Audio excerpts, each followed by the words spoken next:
नमस्कार दोस्तों, स्वागत है आप सभी का पाथफाइंडर पर। मेरा नाम है अनिरुद्ध और इस वीडियो में हम लोग डिस्कस करने वाले हैं पाकिस्तान में जो सिचुएशन चल रही थी उसका लेटेस्ट अपडेट क्या है।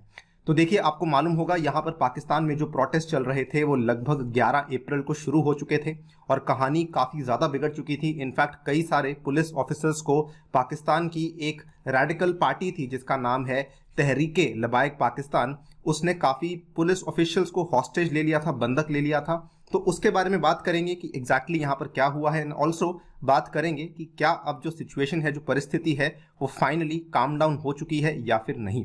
चलिए स्टार्ट करते हैं। लेक्चर की पीडीएफ को यदि आप लोग डाउनलोड करना चाहते हैं तो यहाँ पर दिए गए टेलीग्राम चैनल से कर सकते हैं। अपने डाउट्स आप मुझे इस पर्टिकुलर ईमेल आईडी पर भेज सकते हैं। राइट, तो देखिए, पहले एक आपको ब्रीफ टाइमलाइन समझनी बहुत जरूरी है। अप्रैल 11-12 के आसपास की बात है जब ये पूरा का पूरा यहाँ पर जो प्रदर्शन था वो शुरू किया गया था। प्रदर्शन क्यों शुरू किया गया था, ये कहानी जाती है काफ़ी पुरानी। अक्टूबर 2020 के आसपास की बात है जब फ्रांस में, अगर आपको ध्यान होगा, एक हिस्ट्री टीचर जिनका नाम था सैमुअल पैटी, ये अपने क्लासरूम में चार्ली हेब्डो के द्वारा पब्लिश किए गए कुछ कार्टून्स को पेश कर रहे थे। ये कार्टून्स जो थे ये बेसिकली पैगंबर के कुछ कार्टून्स थे, प्रॉफिट मोहम्मद के कुछ कार्टून्स थे, जिसको लेकर काफ़ी ज़्यादा हड़बड़ी मच गई थी। उस टाइम पर जब ये पर्टिकुलर इंसिडेंट हुआ तो सैमुअल पैटी को वहां पे बेहेड कर दिया गया था एंड इसके बाद ये प्रोटेस्ट काफ़ी ज़्यादा फैल गए थे। केवल फ्रांस में ही नहीं बल्कि ये प्रोटेस्ट पाकिस्तान तक भी पहुंच चुके थे। उस टाइम पे पाकिस्तान की कुछ पार्टीज ने ये डिमांड करना शुरू कर दिया था कि फ्रांस के जो एम्बेसडर पाकिस्तान में बैठे हुए हैं उनको यहाँ से निकाला जाए, उनको यहाँ से टर्मिनेट किया जाए, उनको वापस फ्रांस भेजा जाए। लेकिन वो वाला जो पर्टिकुलर चीज़ था वो वहाँ पे फाइनलाइज नहीं हुआ था एंड फाइनली अब जाकर अप्रैल 11-12 को ये प्रोटेस्ट शुरू हुए थे। बेसिकली कि फ्रांस में जो फ्रीडम ऑफ स्पीच को लेकर जो कानून है उसके खिलाफ ही प्रोटेस्ट शुरू किए गए थे and second important reason was कि जो फ्रांस का एम्बेसडर है उसको यहाँ से निकाला जाए। ये प्रोटेस्ट काफ़ी ज़्यादा चिंताजनक स्थिति में आ चुके थे। अगर हम बात करें अप्रैल 12-13 को क्या हुआ था, अप्रैल 12 को जब यहाँ पर ये प्रोटेस्ट थे ये बेसिकली लीड करवाए जा रहे थे बाय दिस पर्टिकुलर पार्टी जिसका नाम है तहरीके लबाइक पाकिस्तान। ये कोई बहुत पुरानी पार्टी नहीं है, इसकी जो स्थापना है ये अगस्त 2015 में करी गई थी और इस पर्टिकुलर पार्टी के द्वारा इनके जो लीडर हैं इनका नाम है साद रिजवी, जिनकी फोटो आप यहाँ पर देख पा रहे हैं। इन्होंने कई सारी ऐसी प्रोवोकेटिव, कई सारी ऐसे भड़काऊ भाषण दिए थे जिसके चलते काफ़ी सारे लोग इकट्ठा हो चुके थे। ना यहाँ पर चिंता काफ़ी बढ़ चुकी थी बिकॉज पाकिस्तान में इस चीज़ को लेकर डर लग रहा था कि कहीं ये प्रोटेस्ट आउट ऑफ कंट्रोल ना हो जाए। तो पाकिस्तान ने एक तरीके से डैमेज कंट्रोल करने के लिए प्रिवेंटिव मेजर ले लिया, उन्होंने साद रिजवी को अरेस्ट कर लिया। लेकिन ये पूरा का पूरा जो चीज़ था ये पाकिस्तान की ही सरकार के ऊपर वापस आके पलट गई बिकॉज जैसे ही इन्होंने साद रिजवी को अरेस्ट किया अप्रैल 13 और 14 को जो प्रोटेस्ट थे वो काफ़ी ज़्यादा बढ़ चुके थे। इनफैक्ट अप्रैल 14 को हमने आपके लिए वीडियो बनाई थी पाथफाइंडर के ऊपर, ये दिखाने के लिए कि किस तरीके से जो प्रोटेस्ट है पाकिस्तान में वो काफ़ी डेडली मोड ले चुके हैं। उस टाइम तक भी 2 पुलिस वाले ऑलरेडी अपनी जान गंवा चुके थे जो कि यहाँ पर टीएलपी के सामने प्रोटेस्ट को रोकने की कोशिश कर रहे थे। उसके बाद सिचुएशन सुधरी नहीं। पाकिस्तान ने 14 अप्रैल को शाम को जो ये वाली रेडिकल इस्लामिस्ट पार्टी थी इसको बैन कर दिया। पाकिस्तान का जो एंटी टेररिज्म का एक्ट है उस पर्टिकुलर एक्ट के तहत उन्होंने टीएलपी को यहाँ पर बैन कर दिया, उसके ऊपर प्रतिबंध लगा दिए। अप्रैल 15 को इनफैक्ट एक और बड़ी घटना सामने होती है। यहाँ पर अप्रैल 15 को फ्रांस ने चिंता में अपने नागरिकों को ये बोल दिया जो लोग पाकिस्तान में हैं कि अगर कोई फ्रांस का सिटीजन है जो कि पाकिस्तान में है तो वो उस देश को छोड़ दे बिकॉज जो प्रोटेस्ट हैं ये मेनली एंटी फ्रांस प्रोटेस्ट हैं तो उनको वहाँ पर खतरा हो सकता है।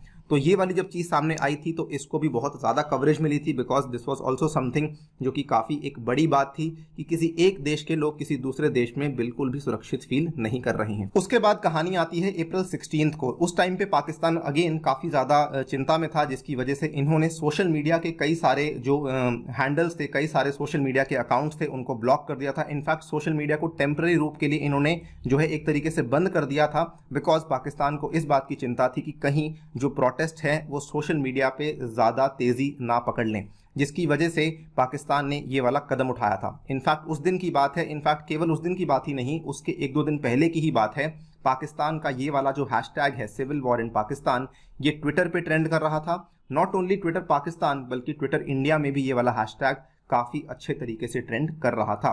पोस्ट दैट क्या होता है, अप्रैल 18 को जो क्लैशेस हैं वो फिर से बढ़ जाते हैं क्योंकि इसी बीच में क्या हुआ था कि जो टीएलपी थी, इवन दो इस पार्टी को बैन कर दिया गया था, लेकिन इन्होंने, ऐसा माना जा रहा था कि 11 पाकिस्तानी पुलिस वालों को बंधक बना लिया है। आप यहां पर देख सकते हैं, इस पर्टिकुलर स्टेटमेंट को अगर ध्यान से पढ़ेंगे, एक वीडियो थी जो कि सोशल मीडिया पे सर्कुलेट करी जा रही थी, ठीक है, और उस पर्टिकुलर वीडियो को पुलिस वालों ने ही बाद में कंफर्म किया। हालांकि उन्होंने अनऑफिशियली कंफर्म किया था कि ये जो लोग हैं ये पाकिस्तान पुलिस को ही बिलोंग करते हैं, और उन लोगों को उसमें काफ़ी खराब तरीके से मारा पीटा जा रहा था और कुछ लोगों के सर पे बैंडेज भी बांधी हुई थी। तो ये जो सिचुएशन थी, इस टाइम पर आके सिचुएशन काफ़ी ज़्यादा वरीसम हो चुकी थी, because it was now being felt कि even after banning one party, उसके बावजूद भी पाकिस्तान इस पर्टिकुलर प्रोटेस्ट को कंट्रोल नहीं कर पा रही है। आप यहाँ पे देख सकते हैं, और ये कल की फोटो है जो कि आपके सामने हम दिखा रहे हैं। ये काफ़ी सारे प्रोटेस्टर्स हैं जो कि टीएलपी पार्टी को बिलोंग करते हैं, और ये काफ़ी भारी मात्रा में सड़कों पर आए हुए हैं।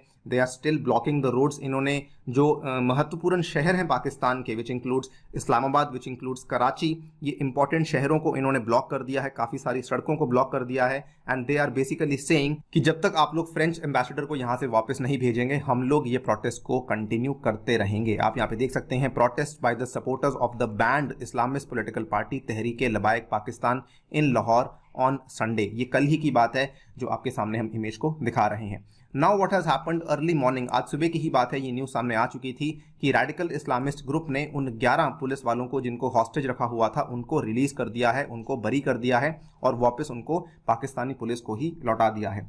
नाउ इसको देखकर लगता है कि शायद सिचुएशन काफी हद तक कंट्रोल में आ चुकी है, बिकॉज ये पहली राउंड ऑफ नेगोशिएशन हुई थी between the government and these particular radical Islamist group, लेकिन अभी भी सिचुएशन असल में काबू में नहीं आई है।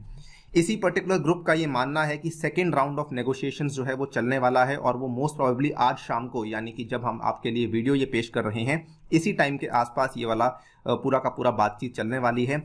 हालांकि ये अभी प्रॉपरली क्लियर नहीं है कि एग्जैक्टली इस सेकेंड राउंड ऑफ नेगोशिएशन में बातचीत क्या करी जाएगी, बिकॉज इन लोगों को यहाँ पर ऑलरेडी रिलीज कर दिया गया है। लेकिन टीएलपी जिस तरीके से यहाँ पर कामकाज कर रही है, इट सीम्स वेरी लाइकली कि सिचुएशन और भी खराब हो सकती है, बिकॉज टीएलपी के एक लीडर हैं जिनका नाम है अलामा मोहम्मद शफीक अमीनी। इन्होंने एक स्टेटमेंट दिया है कि इस पूरे के पूरे प्रोटेस्ट में पुलिस वाले तो मरे ही हैं, लेकिन साथ में हमारे भी कई सारे कार्यकर्ता हैं जिन्होंने अपनी जान दी है।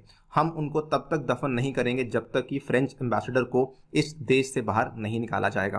तो इन्होंने जो ये वाला स्टेटमेंट दिया है, दिस इज़ वेरी वेरी, आप देख सकते हैं, प्रोवोकेटिव स्टेटमेंट है कि जब तक पाकिस्तान सरकार एम्बेसडर को नहीं निकालेगी तब तक हम अपने लोगों को दफन नहीं करेंगे, which goes on to show कि ये प्रोटेस्ट अभी भी खत्म नहीं हुए हैं। इनफैक्ट अगर आप देखें, जस्ट अभी 3-4 घंटे पहले ये न्यूज़ सामने आई है, फ्रांस ने अपने 15 डिप्लोमैट्स को रिकॉल कर लिया है, वापस बुला लिया है, और फ्रांस ने कुछ कमर्शियल फ्लाइट्स को भी यहाँ से जारी किया है, जो कि बेसिकली इन डिप्लोमैट्स को वहाँ से इवैक्यूएट करेगी, बिकॉज काफ़ी ज़्यादा सिचुएशन खराब हो चुकी है। एंड ऑब्वियसली इसके चलते फ्रांस और पाकिस्तान के रिलेशंस भी काफ़ी ज़्यादा बिगड़ चुके हैं। सो अगर ये आप मुझसे सवाल पूछेंगे कि क्या सिचुएशन काम डाउन हो चुकी है, तो आई वुड नॉट से सो, बिकॉज अभी काफ़ी ज़्यादा सिचुएशन खराब चल रही है और हो सकता है प्रोटेस्ट अभी आगे जाके बढ़ सकते हैं। स्पेसिफिकली इट विल डिपेंड कि किस तरीके से पाकिस्तान सरकार अपने इस रेडिकल पार्टी के साथ बातचीत करेगी, उसके ऊपर काफ़ी चीज़ें डिपेंड करती हैं। वीडियो को समाप्त करता हूं, लेकिन जाने से पहले बताना चाहूँगा, अनअकैडमी कॉम्बैट में आपको हिस्सा लेना बहुत ही इंपॉर्टेंट है। इस रविवार के दिन 11 बजे आप इसमें हिस्सा ले सकते हैं।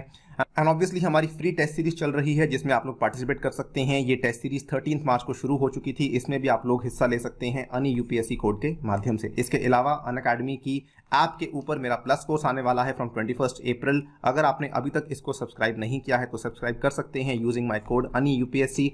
एंड इसमें एक खास ऑफर भी है जिसमें कि आप लोग अगर 28 अप्रैल के पहले इस कोर्स को परचेज करते हैं तो आपको 12 महीने की जगह सीधा 16 महीने की सब्सक्रिप्शन अवेलेबल करवा दी जाएगी। कहने का मतलब आपकी प्रीलिम्स 2022 तक की सब्सक्रिप्शन आपको सीधा सीधा अवेलेबल करवा दी जाएगी। और अगर आप मेरा कोड यूज़ करेंगे तो इसके ऊपर भी आप सीधा 10% डिस्काउंट ले सकते हैं। एक प्लस कोर्स है, दूसरा आइकॉनिक कोर्स है। आइकॉनिक कोर्स में आपको पर्सनल कोच भी मिलता है जो कि आपकी तैयारी में आपके साथ रहता है।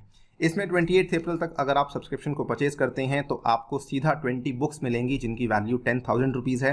आफ्टर 28 अप्रैल ये बुक्स लेने के लिए आपको 10,000 रुपये अलग से देने पड़ेंगे। और एक और खास चीज़ है जो कि उन बच्चों के लिए अनअकैडमी लेकर आया है जिनके पास क्रेडिट कार्ड अवेलेबल नहीं है या फिर जो डायरेक्टली यूपीएससी की अनअकैडमी सब्सक्रिप्शन को परचेज नहीं कर सकते हैं, they can go for loan. और इसमें अनअकैडमी आपकी पूरी हेल्प करेगा, लोन बड़ी आसानी से आप लोग ले सकते हैं। With that, I take your leave. Thank you for listening. Stay tuned and stay safe.